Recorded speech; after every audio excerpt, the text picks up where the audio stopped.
Hello, you're watching World Talks on TVP World. My name is Sascha Fahrbach. U.S. Secretary of State Marco Rubio arrived in India on Saturday, kicking off a four-day visit designed to stabilize a partnership complicated by trade tensions, energy security concerns, and geopolitical competition in the Indo-Pacific. His arrival comes as renewed debate grows over the effectiveness of the Quad. That's a strategic grouping of the U.S., India, Japan, and Australia, focused on coordinating security, economic, and diplomatic efforts to maintain a free and open Indo-Pacific amid China's rising influence. Now, to discuss it all further, we're now joined by Jagannath Panda, Director, Stockholm Center for South Asian and Indo-Pacific Affairs. Good to have you with us. Hi, thank you very much.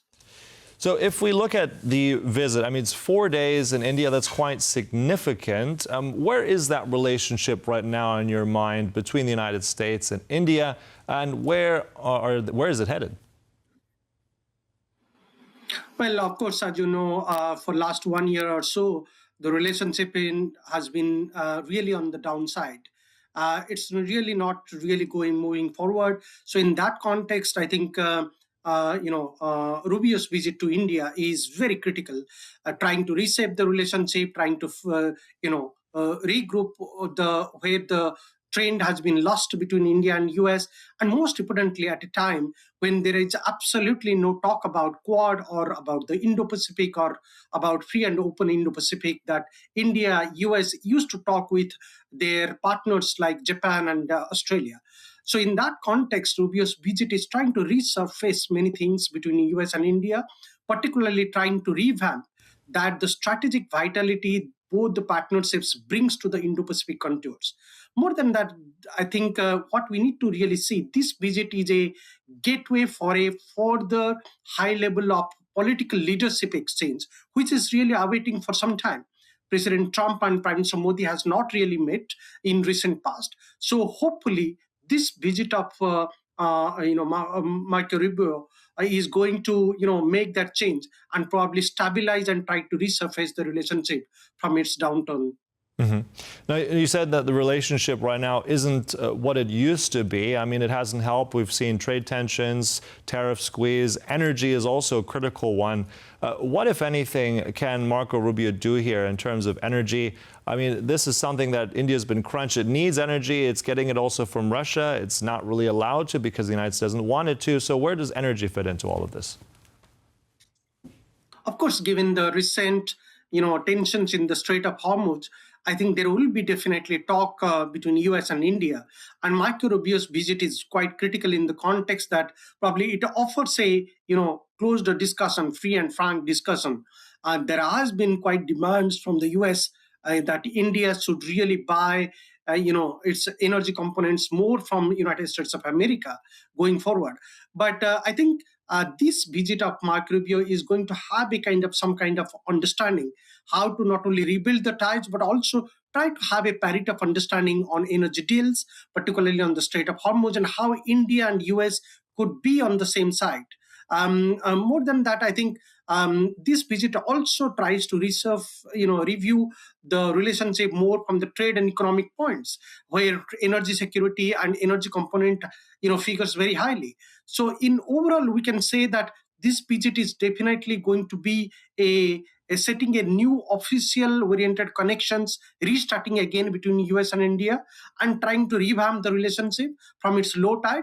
But at the same time, energy and economic and tariff are going to be the key discussion parts. We don't know yet what would be the outcome, but definitely, given the Strait of Hormuz tensions, given the Iran war, and given the, India's energy quest, there will be some discussions between New Delhi and Washington, DC, and this visit is definitely going to be critical to that context. Mm-hmm.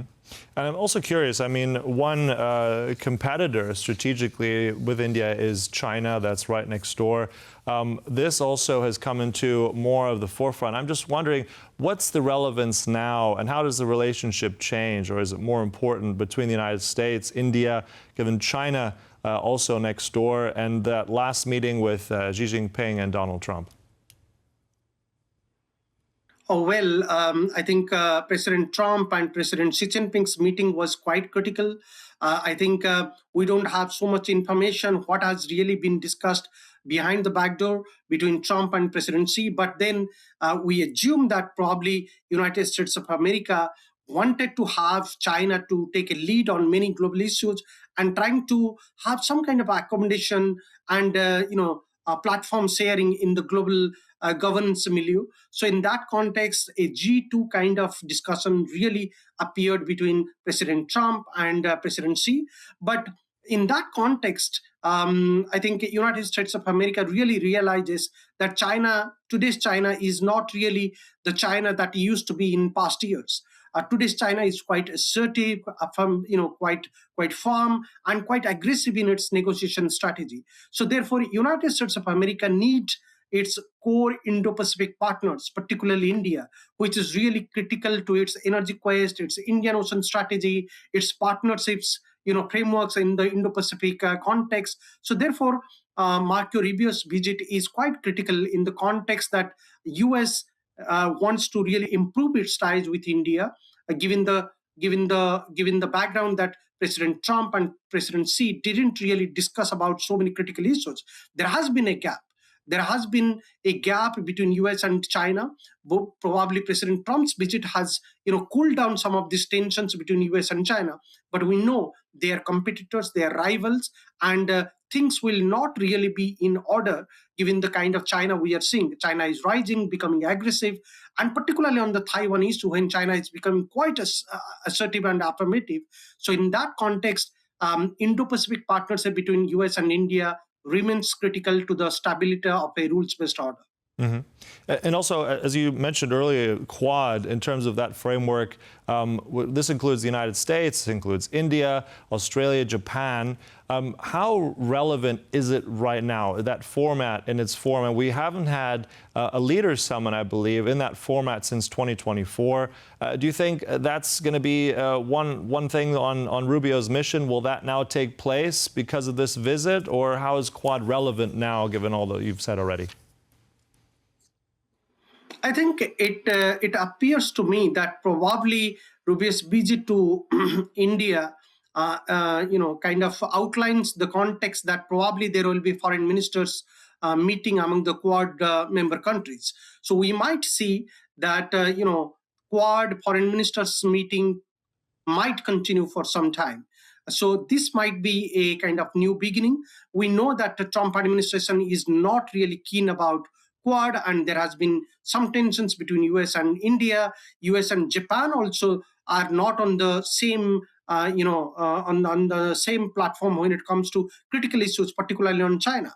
So therefore, Quad has really not been on the milieu of discussion on the high table, and therefore Marco Rubio's visit to India might really see a kind of a renewal focus on Quad.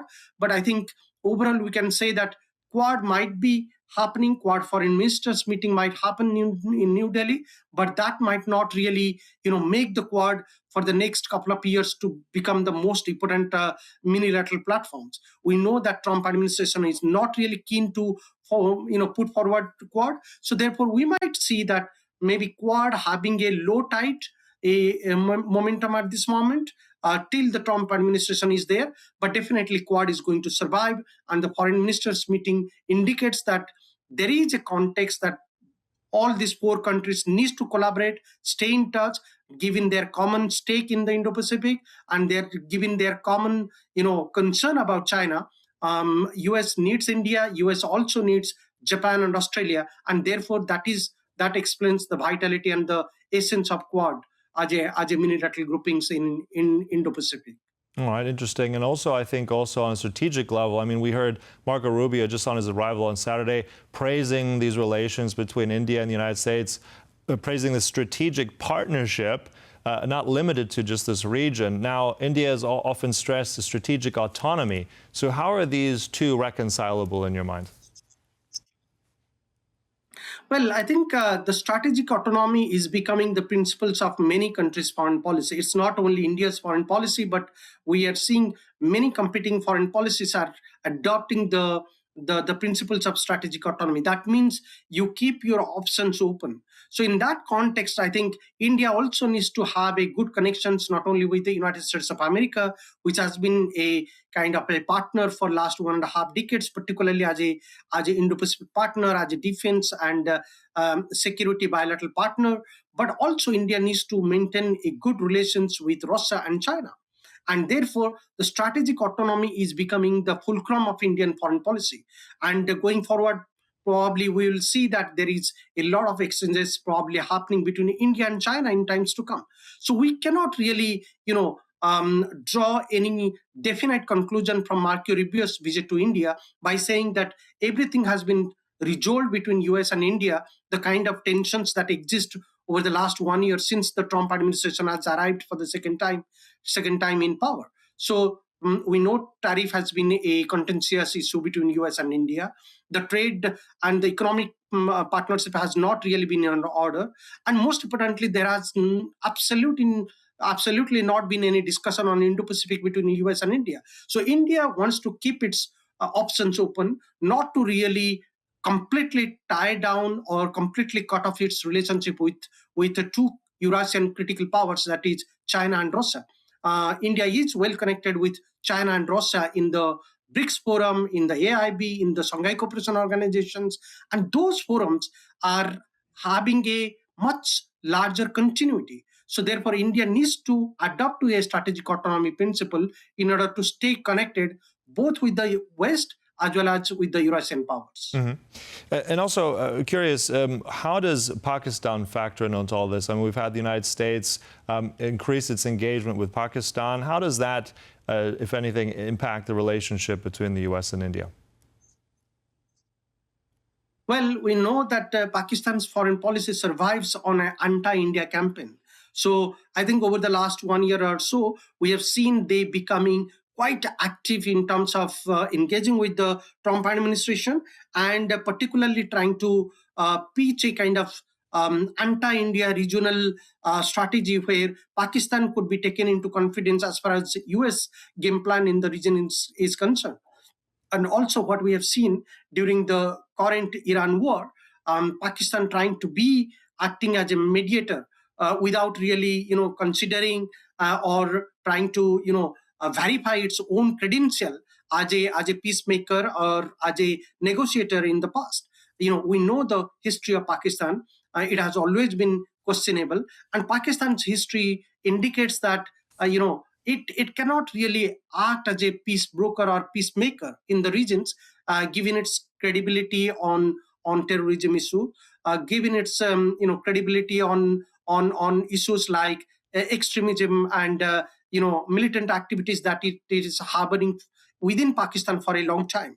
So I think in order to avoid some of this pressure, the Pakistanis have been playing a smart game in terms of trying to impress Trump administration and trying to take advantage of the low tide that exists currently between US and India. But I don't think that is going to work in Pakistan's favor for a long time.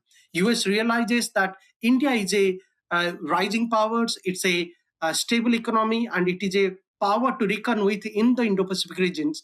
And therefore, the Trump administration will not really do this mistake of really writing off India as a partner in Indo-Pacific. As far as Pakistan is concerned, I'm sure the Trump administration is going to review their approach towards Pakistan at some point. And I think the Trump administration's approach towards Pakistan will be quite limited, maybe towards trying to use Pakistan to their advantage on the Iran crisis, trying to use Pakistan as a mediator to a limited extent, and that's it. Beyond that, I don't really see US really relying on Pakistan for a long time. All right, so interesting insights, the analysis from the Indo-Pacific. Thank you so much for all that. Really appreciate it. Jagannath Panda, their director, Stockholm Center for South Asian and Indo-Pacific Affairs. Pleasure. Thank you. I appreciate for having me. And thank you for watching. That concludes World Talks, but stay right here on TVP World for more. Goodbye.